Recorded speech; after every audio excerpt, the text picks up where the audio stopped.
In this segment, I'm going to cover why making a group is so important, and I'm going to use two examples to quickly illustrate the things that can go wrong if you don't make a group. The first and most basic is using 2D shapes. So let's go ahead and zoom in on these a little bit. Click on my zoom tool and then pan over to them a little bit so I can see them a little better.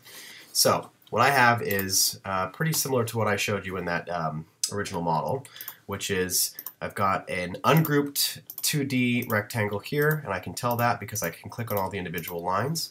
And then I've got a grouped rectangle here. If I want to move this grouped rectangle, all I need to do is click on it once and go to my move tool and start to move it. So click once and move like we've been doing. Go ahead and hit escape.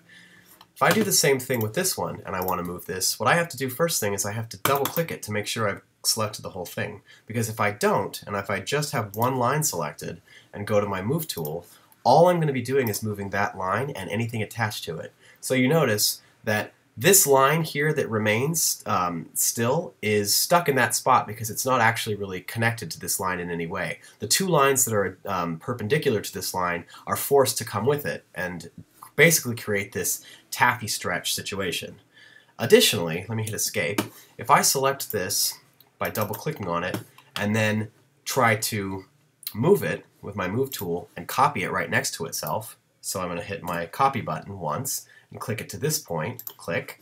Now if I try to move it by clicking on my move tool, it's going to bring all of that additional material with it that's touching it along with it. So everything is basically stuck to itself. Anything that's ungrouped is going to stick to anything else that's ungrouped. And you now no longer have that flexibility of treating it like it's its own piece. So if I do the same thing with this grouped 2D object by going to my move tool and clicking once on this point, hitting my control or my copy button, and clicking again on this point, you'll see I still, after that, by clicking again, I have the freedom to move it away, and they act like they're two different things. So if I click back and forth from each one of these, they're treated like individual items, and when I open them up, now I go back to that kind of ungrouped, editable shape.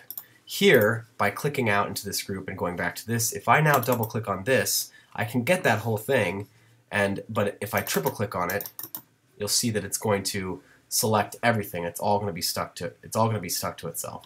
So there's really no freedom with this to move without it all being stuck together. So that's the first way we can look at it. Let me pan over to this, and I'm going to give you another example. Here I've got two different sized grouped 3D shapes, and in the background we've got the ungrouped ones.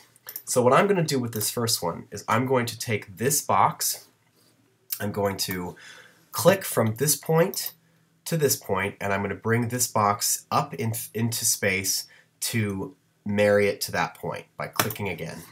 Now I'm going to orbit around, and I'm going to zoom a little bit. Let's pan actually. Pan from this point to this point, and then zoom in so I can really see what I'm doing. Now what I want to do is I want to move this box with its midpoint so that it moves along this line and hits the midpoint of this other box. Click. Additionally, I want to move it down now, and I'm going to hold shift, and I'm going to move over to this point, and I'm going to see if I can't reference that midpoint of that line. Click. So what I've just done in 3 movements is I've centered this shape on this shape. So if I move over to this ungrouped bit of objects, let's see what happens when we try that. First things first, if I click just once on a face and try to move it, all I'm going to move is that face, and it's going to keep that back face in place. So that's already a problem. So the only way I can move this whole thing is by triple clicking on it. 1, 2, 3. So now I've made it so that I can select the whole thing. So let's go ahead and do what I did with the other one, where I go to my move tool and I click from this endpoint to this endpoint. Click.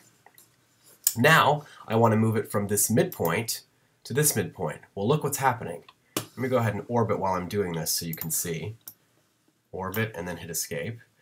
You can see that these two faces, I'm going to orbit all the way around. Ooh, like that, and zoom in a little bit. Now hit escape. You can see that these faces here are forced to break into pieces so that they can move with So basically, so that I can move this along this face, because now this is stuck to this. So if I hold shift down and reference that back point to get so it's constrained to that midpoint, I can still constrain it to the midpoint. But look what's happened now. Go ahead and orbit around this. You'll see that I've basically created like a really bizarre broken shape. And at this point, I now don't have the ability. I actually physically cannot move this thing up and down because the program does not know how to break this even further down in order to allow for this to move up and down. It doesn't know what I'm basically asking it to do something that it finds impossible to do.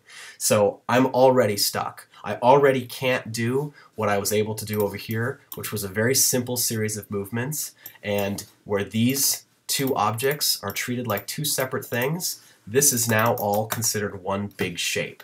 So this is a quick illustration of why grouping is so important, and you'll see when you get into a real model and you've got a lot of things going on, if you can imagine the chairs and the beds and everything sticking together all in one piece and having absolutely no ability to move it around after you've done it, it's basically a way to create a world in which you have no editing capabilities whatsoever. So if you learn one thing aside from all the basic tools we've used this week, it is that grouping is as important as it gets. We're going to cover rotate tool next, and then I'm going to move on to how to get through the homework.